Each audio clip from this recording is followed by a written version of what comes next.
سیاسی اور تجزیاتی اصطلاح میں اس کو مشکل ترین صورتحال کہتے ہیں، یعنی ناممکن صورتحال بلکہ کہتے ہیں، امپاسبل سچویشن کہتے ہیں، جہاں پر ہمارا نظام اس وقت آ کے کھڑا ہو گیا ہے۔ ظاہراً آپ کو لگتا ہے کہ معاملہ فل کورٹ کی تشکیل کا ہے، یعنی وہ درخواست کہ وہ 10 ممبران جن کے ووٹ مسترد کر دیے گئے اور حمزہ شہباز کو چیف منسٹر بنا دیا گیا ڈپٹی اسپیکر کی طرف سے رولنگ، اس درخواست کے اوپر 3 جج صاحبان نے اس کی تشریح کرنی ہے یا اس کے اوپر فیصلہ جاری کرنا ہے یا وضاحت کرنی ہے، یہ بڑی یا فل کورٹ نے اس کو ٹیک اپ کرنا ہے۔ ظاہراً معاملہ یہ ہے، لیکن اصل میں یہ معاملہ نہیں ہے۔ اصل میں یہ کہ آج پاکستان تحریک انصاف کے علاوہ تقریباً وہ تمام جماعتیں جو پی ڈی ایم کا حصہ ہیں اور اس میں ملک کی ہر شعبے کی اور ہر حصے کی نمائندگی ہوتی ہے، انہوں نے یہ کہہ دیا کہ ان 3 ججوں کے اوپر ہمیں اعتبار نہیں ہے، اور ہر پارٹی نے فرداً وضاحت کی ہے کہ ہم ان ججز کے اوپر اعتبار کیوں نہیں کر رہے۔ یہ عام ججز نہیں ہیں، یہ سینئر ججز ہیں اور چیف جسٹس اس کو لیڈ کر رہے ہیں۔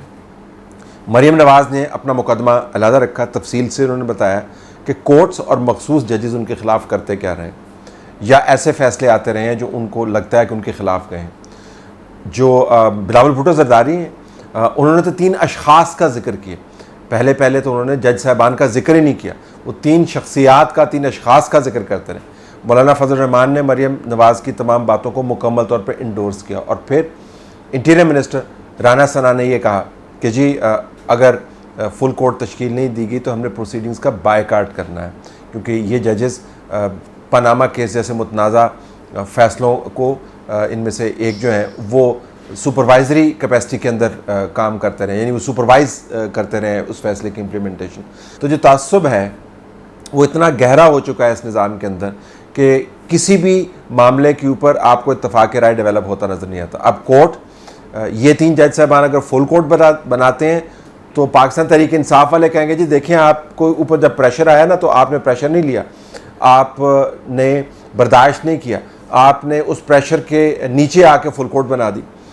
اگر فل کورٹ نہیں بناتے ہیں تو جو دوسری پارٹی ہے، جو حکومتی پارٹی ہے، اس کو تمام جماعتیں موجود ہیں، وہ کہتی ہے جی کہ ہم نے آپ کی بات ماننی نہیں ہے، تو آپ کو ایک آئینی بحران گہرا ہوتا ہوا نظر آ رہا ہے۔ شہباز شریف صاحب آج خدا کر کے اسلام آباد میں واپس آئے ہیں، 8-9 دن سے وہ لاہور کے اندر ہی مقیم تھے، اپنے بیٹی کی حکومت کے حوالے سے ظاہر ان کو پریشانی ہے۔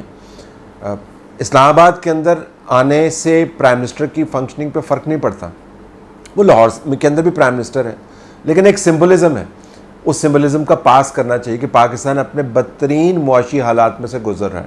اب یہ بحث نہیں ہے کہ ان معاشی حالات کا تعلق عمران خان کے 3.25 سال سے ہے، یا پچھلے 2.5 مہینے کے اندر آپ کو جس قسم کی ہلکی فائنینشیل پالیسی امپلیمنٹ ہوتے ہوئے نظر آئی، اس کے اندر آپ کو کوتاہیاں نظر آئی، انکمپیٹنس نظر آئی، اس کا نتیجہ معاملہ یہ کہ پاکستان معاشی طور پر ایک بحرانی کیفیت سے دوچار ہے۔ بہت ایگریویٹڈ سچویشن نہیں ہے، میں پہلے بھی کہہ چکا ہوں کہ سری لنکا کے ساتھ موازنہ جو ہے ایگزیجریٹڈ ہے۔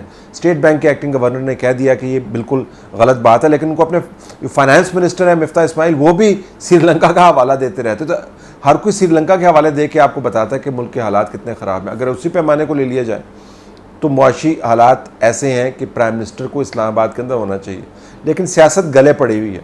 یہ میں آپ کو بتا دوں کہ اس وقت جو ایک چیز مسنگ ہے، جو سڑک کے اوپر وائلنس یا تصادم، اس کے اندر شکر ادا کرنا چاہیے کہ بارشیں ہو رہی ہیں۔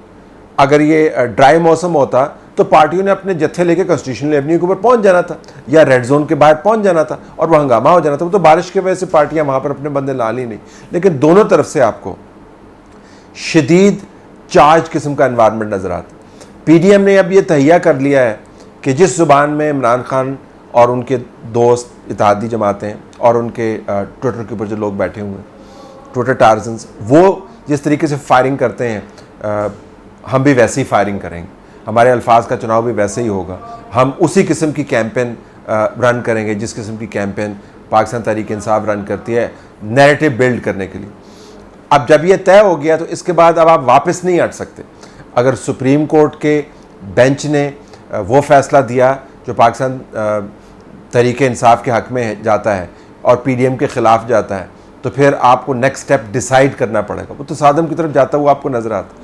جج صاحبان نے جس طرح کورٹ کو ریگولیٹ کرنے کی آج کوشش کی، جس طرح صحافیوں کی طرف سے اس کے اوپر اعتراض بھی آیا، کچھ لوگوں کا خیال تھا کہ دروازے بند کر دیے گئے، جان بوجھ کے ریگولیٹ کر رہے ہیں، بندے نہیں جانے دے رہے، کچھ لوگوں کا خیال تھا کہ رش اتنا زیادہ ہے اس وجہ سے دروازے بند ہو رہے ہیں. لیکن اس سے آپ کو پتہ چلے گا کہ کورٹ کی طرف سے اپنی پریمیسز کے اندر جو پروسیڈنگز ہیں اس کے اوپر دروازے بند کرنے اور کھولنے کا بھی تجزیہ ہو رہا ہے. اتنی ٹینس انوائرمنٹ ہے. ریومرز یہ بھی لگ رہی تھی جی کہ دیکھیں یہ کور کمانڈرز کی میٹنگ جو ہے یہ ہوئی ہے، اس کے اندر اندرونی معاملات کا ذکر تو نہیں کیا گیا لیکن اس کا سمبلزم ہے، اس کے اوپر بھی بات چل رہی ہے. لوگ مارکیٹ کے اندر سے اٹھ کے کبھی کبھی آپ کو فون بھی کر دیتے ہیں جی کہ کدھر کوئی بڑا ایکشن تو نہیں ہو گیا، یعنی کہ مارشل لا وغیرہ تو نہیں لگ گیا. یہ بھی ریومرز چل رہی ہیں. اس کا حتمی طور پر اثر پاکستان کی مجموعی معیشت کے اوپر پڑے گا. تو آئینی بحران جو میں پچھلے STH میں آپ کو بتا چکا ہوں کہ 3-4 ایلیمنٹس ہیں جو اگر اکٹھے ہو گئے تو کہیں نہ کہیں آ کے اسٹیبلشمنٹ کی طرف معاملہ جاتا ہوا آپ کو نظر آئے گا. آئینی بحران اپنی جگہ پر موجود ہے، سیاسی بحران اپنی جگہ پر موجود ہے. مرکز اگر اس لحاظ سے آپ کو تعطل کا یا مفلوج حالت کا شکار نظر آتا ہے کہ پنجاب کے حالات اس کے اوپر اثر انداز ہو رہے ہیں، پرائم منسٹر جو ہے یہاں پہ پچھلے دن کم گزارے اور وہاں پہ زیادہ گزارے، تو ظاہر ہے ایک انتظامی بحران بھی ہے. اب صدر مملکت بیچ بیچ میں نئی حکومت کی بات بھی کر رہے ہیں. اب یہ بھی کمال ہے کہ پارلیمانی نظام کے اندر صدر مملکت ایک پالیسی سٹیٹمنٹ جاری، آپ بول نہیں سکتے پالیسی معاملات کے اوپر پرائم منسٹر کی اجازت کے بغیر. یہ جو پارلیمانی نظام میں صدر کی جو سیریمونیل پوزیشن ہے وہ اب نئی حکومت کی بات کر رہے ہیں. تو مکمل طور پر آئینی اور پولیٹیکل بریک ڈاؤن آپ کو ہوتا ہوا نظر آتا ہے.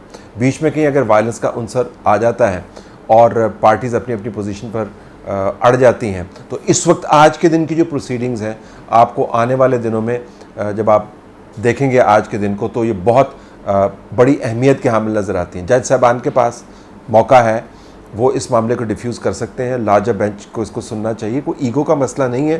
اگر لوگ ڈیمانڈ کر رہے ہیں اور جو اس پارٹیز اس کا حصہ ہیں سارے مقدمے کا معاملے کا وہ کہہ رہی ہیں تو بنا دیں. اپنی سپریم کورٹ کے جج ہیں نا، کہ باہر سے تو نہیں لے کے آئے ہوئے، ہندوستان سے تو نہیں مستعار آپ نے کرنے، آپ ہی کے دوست ہیں، ان کو بردر ججز کہتے ہیں. اور کورٹ کے بینچز کو یہ جاننا چاہیے کہ ان کی کریڈیبلٹی کیا ہے جب فنگرز پوائنٹ ہو رہی ہیں کہ جی کس طریقے سے آپ ہمارے خلاف کام کرتے رہے مبینہ طور پر، چاہے وہ جھوٹی ہو. تو ایک گریس ڈیمانڈ کرتی ہے کہ آپ یا تو اپنے آپ کو وہاں سے ہٹا لیں اور یا پھر لارجر بینچ کو تشکیل دے دیں. اس کی صفاتی ذرا چیف جسٹس کے پاس ہی ہے. تو آج کی پروسیڈنگز بہرحال ابھی تک جتنے معاملات ہوئے ہیں اس کے اندر آپ کو یہ معاملہ ٹپنگ پوائنٹ کی طرف جاتا ہوا نظر آتا ہے. جب یہ سارے بحران اکٹھے دیکھتے ہیں تو آپ کو لگتا نہیں ہے کہ یہ نظام کسی بھی صورت میں اس حالت میں کام کر پائے گا.